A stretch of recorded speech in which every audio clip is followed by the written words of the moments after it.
Hello welcome दोस्तों, स्वागत करता हूँ फिर से आप सबको आपके अपने इस चैनल में। तो जिस वीडियो के अंदर हम डिटेल्स में डिस्कस करेंगे बिटकॉइन के बारे में, साथ ही में हम यहाँ पर डिटेल्स में बात करेंगे कुछ ऐसे ऑल्ट कॉइन्स के बारे में, और यहाँ पर डिटेल्स में डिस्कस करेंगे कि एक्जैक्टली बिटकॉइन एंड बाकी ऑल्ट्स के प्राइस के अंदर क्या मूवमेंट हमें आने वाले टाइम में देखने को मिल सकता है। और इस टाइम पे अगर आप किसी भी ऑल्ट के अंदर एंट्री लेने का सोच रहे हो तो क्या आप इस टाइम पे आप एंट्री ले सकते हो या नहीं, तो उसके ऊपर पूरा डिटेल्स में इस वीडियो के अंदर डिस्कस करने की कोशिश करेंगे। बाकी अगर आप पहली बार चैनल पर विजिट कर रहे हो, होप सो कि आपने ऑलरेडी चैनल को सब्सक्राइब भी कर दोगा एंड टेलीग्राम चैनल को भी ज्वाइन करना चाह रहे हो तो लिंक मैंने डिस्क्रिप्शन में ऑलरेडी डाल दिया, वहाँ से जाके आप जरूर से ज्वाइन भी कर सकते हो। तो यहाँ पर जैसे कि मॉर्निंग के अंदर भी हमने डिटेल्स में डिस्कस किया था बीटीसी के बारे में, एंड बाकी बीटीसी का जो भी मूवमेंट है उस मूवमेंट के ऊपर भी हमने डिटेल्स में डिस्कस किया था। तो अभी इस टाइम पे हम यहाँ पर डिटेल्स में देखते हैं ना कि एग्जैक्टली नेक्स्ट क्या हम यहाँ पर मार्केट के अंदर देख सकते हैं। तो यहाँ पर मॉर्निंग में मैंने कुछ कॉल्स लिए थे, उन कॉल्स के ऊपर मैं सबसे पहले अपडेट दे देता हूँ, क्योंकि लोगों का यहाँ पर ऐसे होता है कि सिर्फ प्रॉफिट होने पर ही मैं, जैसे कि कुछ लोगों का यही कहना है कि सिर्फ प्रॉफिट होने पर ही आप बोलते हो। ठीक है, एग्जैक्टली अगर आप वीडियो देखते हो तो मैं डिटेल्स में बात करता हूँ कि एग्जैक्टली कहाँ पर गलती की है, कहाँ पर लॉस हुआ है, कहाँ पर प्रॉफिट हुआ है। तो ऐप के अंदर मैंने एंट्री लिया है and I will hold the app no matter what. मैं टारगेट्स का जो है यहाँ पर उतना ध्यान में नहीं रख रहा हूँ। तो ऐप को मैं क्यों होल्ड करूंगा, उसके ऊपर मैंने यहाँ पर प्रीवियसली ऑलरेडी एक वीडियो भी बना के रखा हुआ है, जहाँ पर मैंने डिटेल्स में डिस्कस किया है कि ऐप के प्राइस के अंदर क्या मूवमेंट हो सकता है इन कमिंग डेज।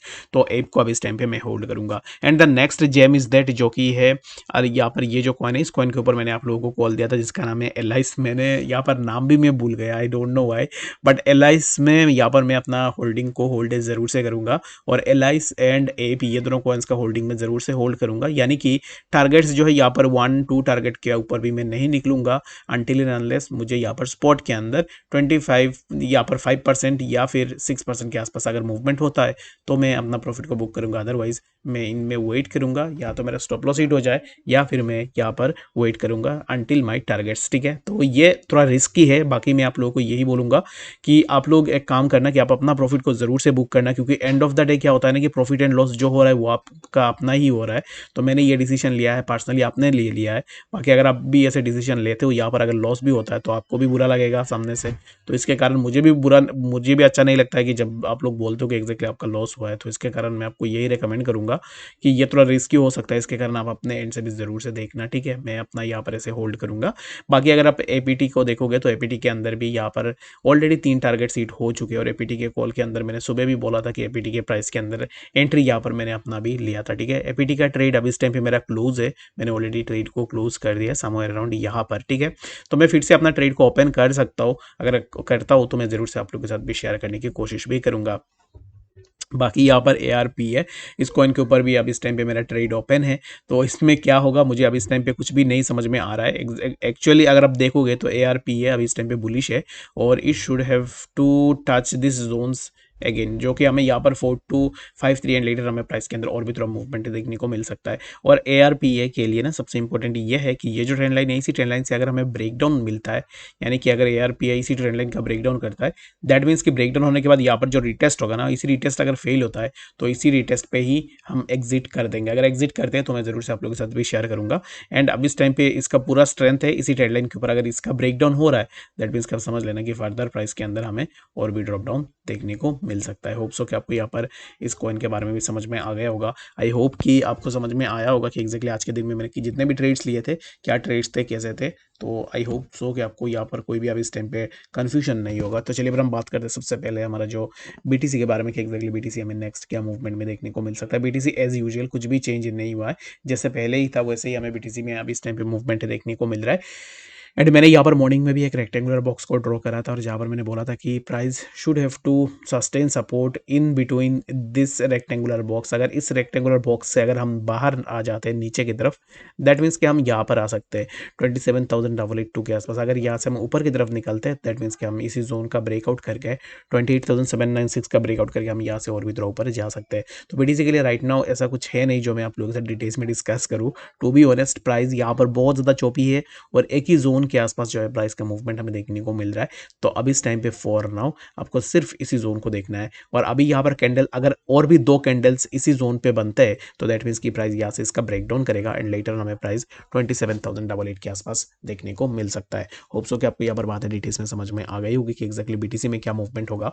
बाकी यहाँ पर और भी ऐसे कुछ कॉइन्स को देखोगे जैसे कि सेलो के ऊपर मैं अगर बात करता हूँ, तो सेले के प्राइस के अंदर भी हमें जो है यहाँ पर थोड़ा ड्रॉप डाउन देखने को मिला। लाइक जितने भी ऑल्ट्स थे, हर एक ऑल्ट के प्राइस के अंदर ड्रॉप डाउन देखने को मिला। तो इट्स टू बी ऑब्वियस कि हमें सेलो के अंदर भी ड्रॉप डाउन देखने को मिले, तो इसके चलते हुए हमें सेलो के प्राइस के अंदर भी ड्रॉप डाउन देखने को मिला। तो अब इस टाइम पे मैं सेलो के अंदर अपना लॉन्ग पोजीशन भी ले सकता हूँ, जिसके कारण मैं अभी इस टाइम पे आप लोगों के साथ बात कर रहा हूँ। एंड अब इस टाइम पे सेलो में long position kind of risky है, उतना यहाँ पर ईजी नहीं है। अब इस टाइम पे प्राइस के लिए क्या है ना कि सेलो में अगर आप लॉन्ग पोजीशन ले रहे हो, तो आपको सबसे पहले ये देखना पड़ेगा। मैं क्यों लॉन्ग पोजीशन ले रहा हूँ वो मैं आपको ज़रूर से बताऊँगा कि एग्ज़ैक्टली अगर मैं आपको बता भी रहा हूँ कि ये रिस्की है, उसके बाद भी मैं क्यों अपना लॉन्ग पोजीशन ले रहा हूँ। मैं यहाँ पर रिस्क इसलिए उठाऊँगा क्योंकि अगर यहाँ पर सेलो इसी ज़ोन का ब्रेकआउट देता है, तो यहाँ पर ईज़िली हमें 5 टू 10% का मूव जो है स्पॉट में देखने को मिलेगा, यानी कि इसी ज़ोन तक हम ईज़िली एक्सपेक्ट करेंगे सेलो के प्राइस का, ठीक है। तो अब इस टाइम पे मैं इसलिए अपना यहाँ पर रिस्क उठाना चाह रहा हूँ। तो बाकी अगर आप यहाँ पर बहुत ज़्यादा रिस्की फंड आपके पास है, अगर आप यहाँ पर कोई भी फंड लूज़ करना नहीं चाहते हो, तो मैं आपके लिए बिल्कुल भी रिकमेंड नहीं करूँगा इस ट्रेड के अंदर एंटर करने के लिए, ठीक है। तो इसलिए वीडियो में बता दिया है, ताकि अगर कोई भी एंटर करे तो बाद में आके अगर लॉस भी हो जाए तो वो आके गाली ना दे, ठीक है। तो बाकी यहाँ पर इस ट्रेड के अंदर मैं कम से कम फंड का एक्यूमुलेट करने की कोशिश करूँगा। और यहाँ पर आप में से बहुत सारे लोग ये भी सोच रहे होंगे कि एग्जैक्टली कम फंड में किसी भी ट्रेड के अंदर यहाँ पर जो है एंट्री लेके फ़ायदा क्या है। तो यहाँ पर क्या होता है कि ट्रेडिंग के अंदर साइकोलॉजी ऐसा होता है कि अगर आप यहाँ पर मैक्सिमम टाइम्स जीतते हो, यानी कि अगर मैक्सिमम टाइम्स आपका ट्रेडिंग रेशियो विनिंग का रहता है, that means it boost up your moral, और इससे जो है आप यहाँ पर आगे आने वाले टाइम में और भी बेटर करने की कोशिश करते हो, ठीक है। Trading is not all about earning money, कि आपको यहाँ पर सबसे पहले एक डिसिप्लिन बनाना पड़ता है कि एग्जैक्टली इस डिसिप्लिन के अकॉर्डिंग मुझे चलना है। तो इसलिए मैं यहाँ पर बहुत सारे ऐसे ट्रेड्स हैं जिन ट्रेड्स के अंदर मैं कम लिवरेज के साथ, यहाँ पर लिवरेज तो मैं हमेशा ही कम लेता हूँ, लेकिन फंड्स बहुत कम लगाता हूँ। रीज़न बिंग, मुझे ऐसा चाहिए कि अब इस टाइम पे मुझे एक अच्छा सा डिसिप्लिन बिल्ड करनी है ट्रेडिंग के लिए, एंड लेटर ऑन जब बहुत ज़्यादा पैसा होगा तब अच्छे से ट्रेडिंग करेंगे। अब इस टाइम पे जहाँ पर भी रिस्क है, जैसे कि इसी कॉइन के अंदर सेलो में मुझे रिस्क लग रहा है, लेकिन रिस्क अलोंग विथ रेशियो भी, रिवार्ड भी हमें मुझे बहुत ज़्यादा दिख रहा है, जिसके कारण मैं इसके अंदर एंटर करने की कोशिश करूंगा with low fund and fewer leverage, ठीक है। तो इसके लिए अगर आप भी करना चाह रहे हो तो इट्स अप टू यू, आपको ज़रूर से रिसर्च करनी है। और इसलिए मैंने आपको वीडियो में ही बता दिया, रीज़न भी ये कि यहाँ पर बहुत सारे लोग भी ऐसे होते हैं जिनको गुस्सा भी आता है। तो गुस्सा आना भी यहाँ पर जो है, इट्स ट्रू कि अगर आपका पैसा यहाँ पर कहीं पे भी लॉस हो रहा है तो आपको गुस्सा ज़रूर से आनी चाहिए।